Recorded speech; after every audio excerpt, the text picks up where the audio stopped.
Yeah. So in the book, we talk about the second shot. We say sort of how to react when things are thrown at you. Right. Right. So in pickleball, if you're receiving the serve, the only thing you can do is react. You have no idea where it's going to go, how fast it's going to go. It's going to go deep, short, left or right. So you have to be in the position to react. And I think that's what you're talking about, right? Well, sure. So in business, Hmm. we'll launch a new product. We think it's going here. Hmm. And then as you start getting the voice of the customer feedback, you say, wow, I never thought we could apply this way or that way. And it's adapting to that, right? But, and sometimes you got to back up. We're probably moving already into third shot mentality, but, are you going to go on the offensive or the defensive?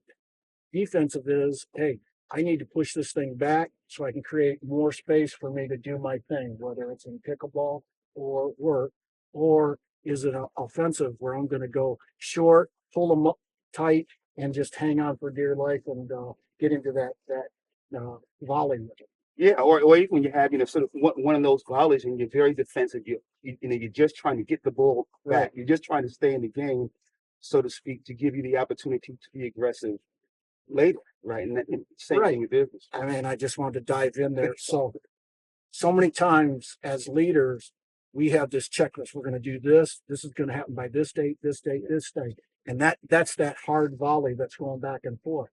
That's where you come up with the lob shot. That's where my mind says, hey, we're not hitting these time objectives, product launch objectives, sales objectives, whatever it is. And we need to take a step back. Or we need to get the customer to take a step back so we can regroup. That lob shot, you knock it back, you push everything back, meaning your timeline. And that's the way I look at it is, you create that lob shot, move people back to the baseline, and that gives you more time to think and gives you more time to operate because you create a larger field of opportunity. Mm, mm. Wow, that really segues nicely into the next topic I wanted to talk about, and that was uh, pickleball as sort of a leadership development workshop. What do you think about the opportunities there to use pickleball to teach leadership development? Oh, absolutely. I mean, just as we're dialoguing, and I hope I'm correlating pickleball to how I'm applying it, it's a great frame of reference.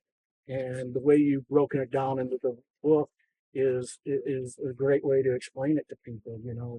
There's the serve. I always say there's something before the serve, and that's the pregame. That pregame strategy session. And it's very informal.